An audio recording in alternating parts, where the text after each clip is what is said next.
Tonight, the post-pandemic financial struggle. A local restaurant is facing possible bankruptcy as federal loan repayment deadlines approach.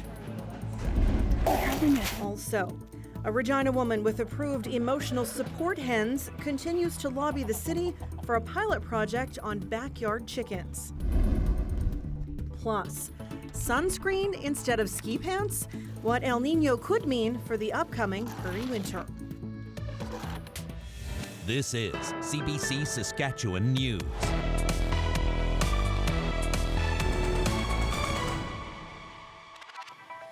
It is Tuesday, November 28th, and the CBC Saskatchewan News starts right now. Good evening and thank you for watching. The deadline to repay government loans given to business owners during the pandemic is fast approaching. But some businesses worry this holiday season won't help them pay off that debt. Tyreek Reed has more. Nino opened her restaurant in 2019. She says it was a dream come true. But after the pandemic, financial pressures have taken a toll. You're always worried.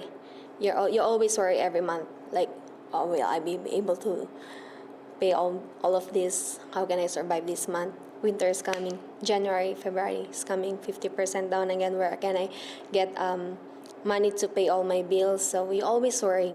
Elordi's business received $60,000 as part of the Canada Emergency Business Account loan during the pandemic. The repayment deadline for CEBA was originally the end of this year, but the government extended that to January 18th. Elordi says she will have to take out another loan just to meet the federal government's deadline. She says she's considered filing for bankruptcy. That's another problem. What we're earning right now is only almost enough for monthly expenses. The federal government approved more than $49 billion in funding for CEBA loans. More than 29,000 businesses in Saskatchewan received the loan during the pandemic. The debt and rising costs have led some business owners to call this a make-or-break season. We're wrestling with, as consumers, inflation, and as operators, the same thing. We're looking at all sorts of pressures that are being layered on right now. So it's a challenging time, but we're hopeful. In Saskatoon, restaurant owner Christy Peters says the holiday season always brings a wave of business, but she isn't sure what to expect this year. People are spending less with grocery prices going up, and people need to cut costs in their everyday lives, and a lot of those costs are restaurants. It's a reality many owners are concerned about, hopeful they can keep their doors open in the new year. So I think more businesses will close because that's the only option they have, right? If we're not getting help from the government, then I can see that many businesses will just choose to close. She says more support would help, and that could include another extension for loan repayments. Tyreek Reed, CBC News, Regina. Saskatoon City Council worked through day one of budget deliberations today. Earlier this year, their budget shortfall was $52 million. They shaved that down to about $21 million going into today's meeting, and that goal is to go even lower. Despite that, councillors didn't amend the $122 million police operating budget before unanimously passing it. Some councillors say they will be strict on spending dollars over the next 2 days, except on core services.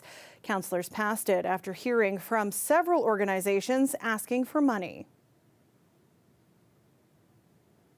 The reality of it is we don't have the money to meet all the requests that we heard this morning, a long list of speakers asking us to spend more money. Cuts now will lead to tough decisions ahead, but we've got to make some tough decisions today, and the reality of it is we can't do everything we want, and we certainly can't do it all at once. So we have to choose between nice to have and must have. City Council also narrowly passed the library budget in a 6-5 vote. Budget talks are expected to run through to Thursday. Yesterday, we told you about nurses marching in Saskatoon about the state of their jobs in our province. Today, the president of the Saskatoon Paramedic Association was at the Saskatchewan Legislature in Regina, lobbying for the needs of paramedics. The association's president says emergency calls in Saskatoon are nonstop, 24/7.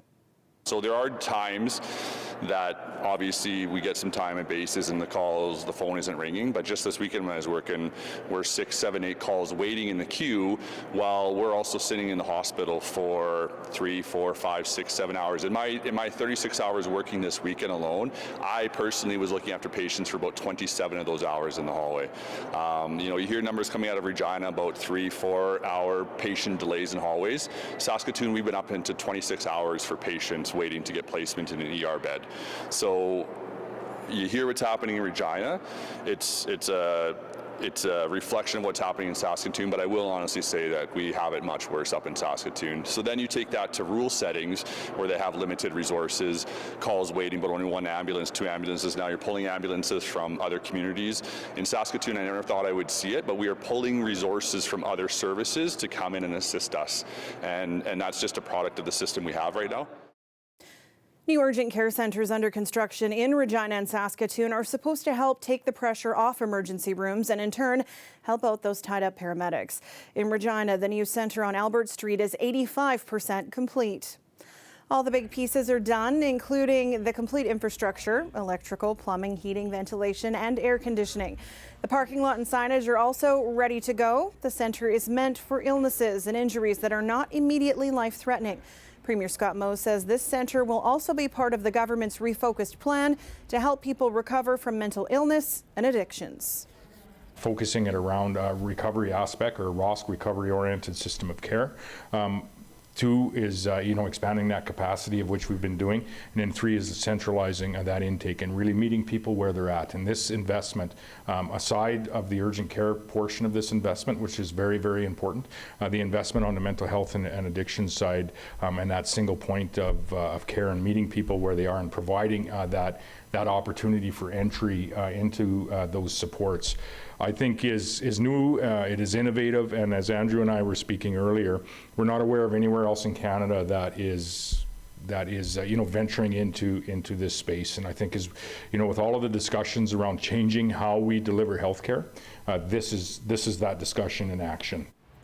Moe says he knows staffing will be difficult, but says the SHA is up to the challenge.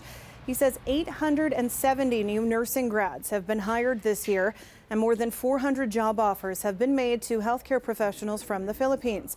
The construction should be done early next year in Regina, with the plan to be open 24 hours a day, 7 days a week for next summer. Financial investigators in Saskatchewan are warning people about online scams, specifically crypto fraud. November is Financial Literacy Month, and the province's Financial and Consumer Affairs Authority has been sharing information about crypto investing. It's part of a campaign to help people not fall victim to scams. The authority says victims in our province have lost an average of $75,000 over the last 6 months. And the victims here are often men between 45 and 65. We're really finding that people hear the word crypto, they feel like they're missing out, they got to run out and get involved, and they're doing it with very little information, and unfortunately those are the people that usually end up getting taken advantage of. The Financial and Consumer Affairs Authority says there are 13 registered online crypto traders in Saskatchewan. People could be at risk if they aren't working with someone registered, and there may not be recourse if they're scammed as a result. The war between Israel and Hamas has triggered demonstrations all over the world. Now, a movement known as Boycott, Divest, Sanctions, or BDS, is calling for a global day of action tomorrow. Organizers hope to influence government action by targeting businesses. Anis Hadari explains.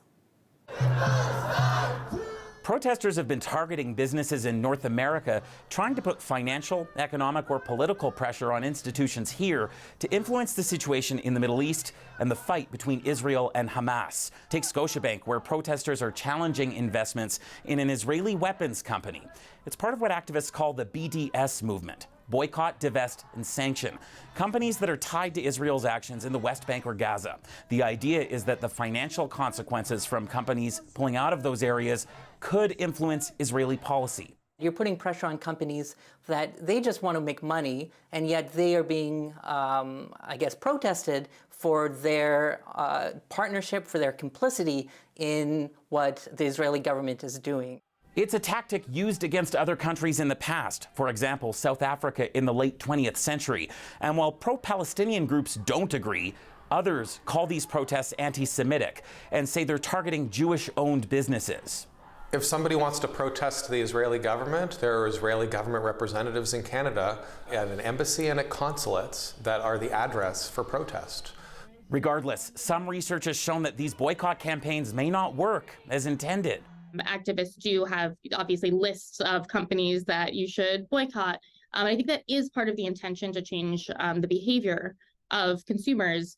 I think the reality, though, is that people are not always willing to follow through on those intentions. Where BDS could shift a company's behavior is if its reputation is threatened, but that may not be working in this case. For example, Scotiabank hasn't changed course on investments. Anis Haidari, CBC News, Calgary. After Black Friday and Cyber Monday, a new movement during the holiday season is also catching on. Giving Tuesday is meant to celebrate and encourage giving back to the community. Sarah Levitt has more. Vous avez trouvé un manteau, c'est ça? Oui. Fernand Desrues is on the hunt for a new winter coat. Gardez plus chaud. It's going to keep me warmer than my summer coat, he says. The coat is free, one of thousands donated across Quebec to homeless shelters and community organizations.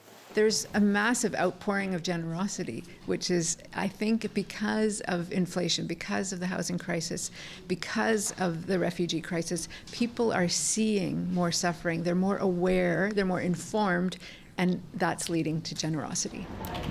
Across the country, Giving Tuesday is being celebrated. In Toronto, these bank employees are spending their day prepping free hygiene kits for those in need. Often in our own busy life, we forget about neighbors and friends in need. And today is a moment to remember and to do a small thing that makes a big difference. Giving Tuesday, a campaign meant as a counter to the consumerism of Black Friday and Cyber Monday. The idea was, let's have a day when we think about our giving and we give back to the community. And that was the genesis of Giving Tuesday. The rising cost of living has more and more people seeking help, and government aid propping up nonprofits throughout the pandemic is gone. And yet, in a time of great need, giving has remained incredibly strong. Canadians are generous, and giving has doubled since 2011. This year is on track to follow that trend. Canadians spent more money on shopping this past weekend than expected. Shopify says sales from merchants using its software were 22% higher than last year. That spending, experts say, is a good indicator of how much people will be willing to donate in turn. Sarah Levitt, CBC News, Montreal. The Saskatchewan government has named its Economic Impact Tribunal and handed out its first assignment. This morning, Justice Minister Bronwyn Eyre announced the 5-person panel. It will be tasked with studying the economic impact of the federal government's clean electricity regulations. The federal government's regulations aim to create net zero emissions electrical grids across Canada by 2035. The provincial government says that's unfeasible in Saskatchewan. Former Saskatchewan Finance Minister Janice McKinnon is one of the tribunal members. We're not giving the final answer, but this is a piece of the pie that Canadians need to know. People in Saskatchewan need to know, well, how's that going to affect my life? You know, what's going to happen with my job or my taxes or my energy? And so that's what I see our role as. The panel will look only at the economic impact of the federal government's clean electricity regulations and not the environmental impact. It will present its findings in May. Well, we're continuing to ride the temperature roller coaster in Saskatchewan. A significant warm-up today. This is how things looked in the Queen City this afternoon, and it looks like things are going to stay pretty sunny and comfortable for the foreseeable future. Aishwarya Duda will have your forecast after the break. Stay with us.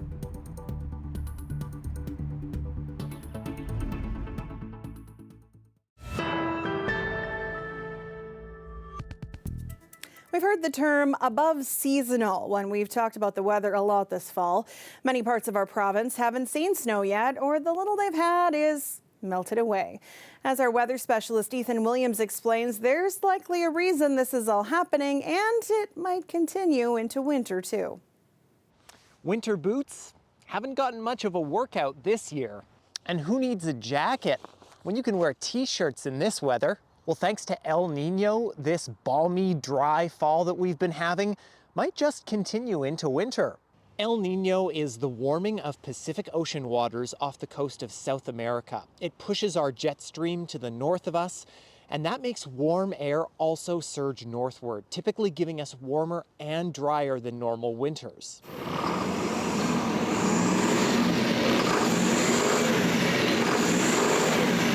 It's the opposite of La Niña, which usually means colder and snowier winters, and it's what we've experienced the last 3 years.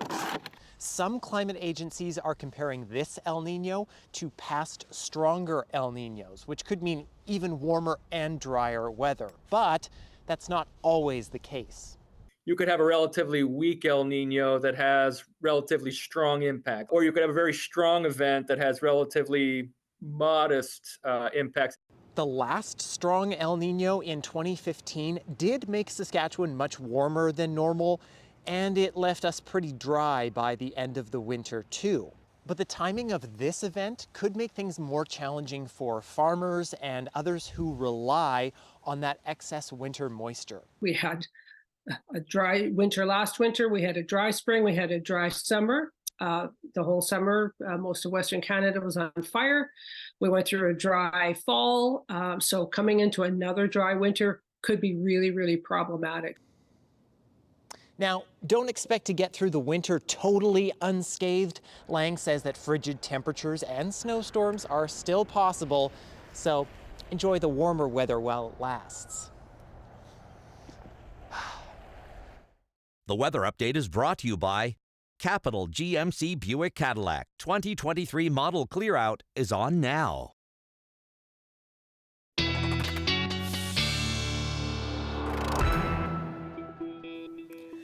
Well, it's a live look now at the bridge in Saskatoon, where it is 3 degrees. It's been a really nice day out there today, which is probably where you'll find Ethan. Ashwarya Duda is in for him and joins us now with the forecast.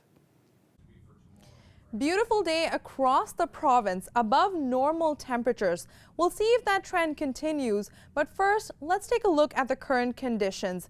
Now, a low-pressure system is sitting over northern Saskatchewan that's kind of normalizing temperatures. We saw a bit of a gradient yesterday that's really become uniform today. We even made some records. Saskatoon recorded the highest daytime temperature today, going up to 6 degrees. That's since 2009. Even in the north, just south of Collins Bay, there in Key Lake, we went up to 0 degrees. That's the highest they've seen since 2010. North Battleford as well, if we zoom into south and central there, we'll see they went up to 5 degrees, the highest that they've seen in the last 15 years. It did get a bit windy though, gusting upwards of 40 kilometers an hour in much of the province, a bit more, up to 50 in La Ronge and Prince Albert. However, we got a lot of sunshine around south and central Saskatoon, Regina, Swift Current, getting those clear sunny skies. Getting into tonight, we'll see some increasing cloudiness overnight as a small system moves into the north, bringing more snowfall for folks out there.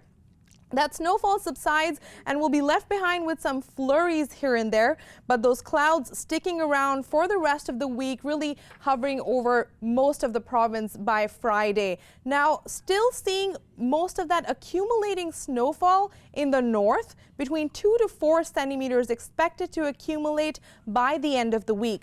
I want to talk a little bit more about those winds. They've been coming in from the west, so feeling pretty nice and warm with those above seasonal temperatures, but they start shifting, and by Wednesday evening they'll be coming in from the northwest, so might feel a bit more brisk. Regina, let's take a look at your 7-day forecast now. We'll see that wind coming in from the northwest, keeping things windy tomorrow. Temperature around the freezing mark. Getting into Thursday and Friday, the overnight lows will be minus 15 for Thursday. And on the weekend, we see a bump up once again, going over the freezing mark. Overnight lows around minus 10. Into next week, minus 2 on Monday, and back to the freezing mark on Tuesday. I've got some cloud cover over there, but it's mostly going to be sunny skies in Regina and in Saskatoon as well. We'll see that sunshine. Those winds continue into into tomorrow, overnight lows around -10 on Saturday. That'll keep things closer to seasonal as we get towards the end of the week.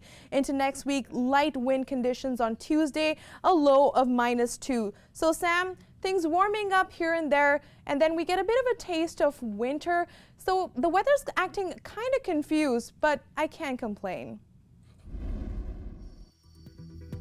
Adorable. This rare Sumatran rhino calf was born at a national park in Indonesia over the weekend. He arrived 10 days early and doesn't have a name yet, but his birth is a big deal for the species.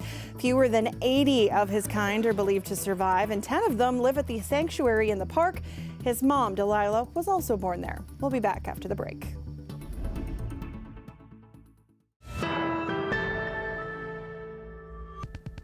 Welcome back. A Regina woman is pecking away at a bylaw for backyard chickens in the city. Amy Snyder has 4 chickens of her own and a doctor's note in hand. I have a prescription for chickens. I first started out renting chickens. I also was experiencing very severe anxiety and some other mental health issues. I knew that there was no bylaw in place, but I thought, it's COVID, it's summer, I'm just going to do this, and if anyone complains, I'll be able to give them back to the farm they came from. My mental health was actually getting worse, and I spoke to my GP about this. I asked if he'd write a letter for me to give me permission to keep chickens as emotional support animals. And he did even more, and he wrote me an official prescription.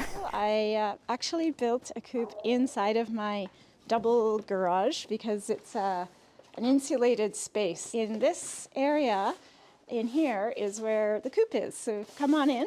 I just finished decorating because I only recently learned that I get to keep my girls and I don't need to worry about the city taking them. Here are a few eggs from just the last 3 days or so. I get 2 to 3 eggs every day. And in fact, I think, yes, they've each already laid for today. They're really like little gems to me. At nighttime, chickens sleep on a roosting post, and I have a couple of options for them here. I put up pictures of their favorite foods, and so it really brightens the coop. Chickens love getting treats. Kind of like dogs and cats do. So someone anonymously reported me, and bylaw officer came, had never heard of a chicken prescription. Long story short, after a few months of deliberations with the legal department, the city has dropped the case and is letting me keep my therapy or my emotional support chickens. And I'm so relieved. I don't need to live in fear that they're going to be taken from me.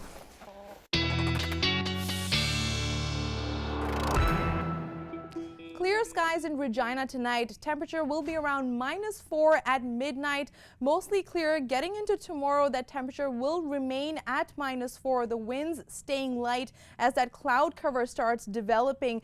By the noon hour, those winds, however, will really start picking up, coming in from the northwestern side at 30 kilometers an hour. Temperature will be -1 at 12 p.m. Saskatoon seeing some of that cloud cover tonight. Temperature -3 at midnight, and the temperature stays like that until 8 a.m. tomorrow morning. Getting to the noon hour, though, those winds once again start picking up in Saskatoon as well, gusting upwards of 50 kilometers an hour, Sam. So temperature, however, in Saskatoon going to that freezing mark, staying above seasonal for this time of year. And that is it for us tonight. For News Anytime, you can always head to cbc.ca/Sask, subscribe to our YouTube channel, or download the CBC News app. Thanks so much for watching. Have a great night.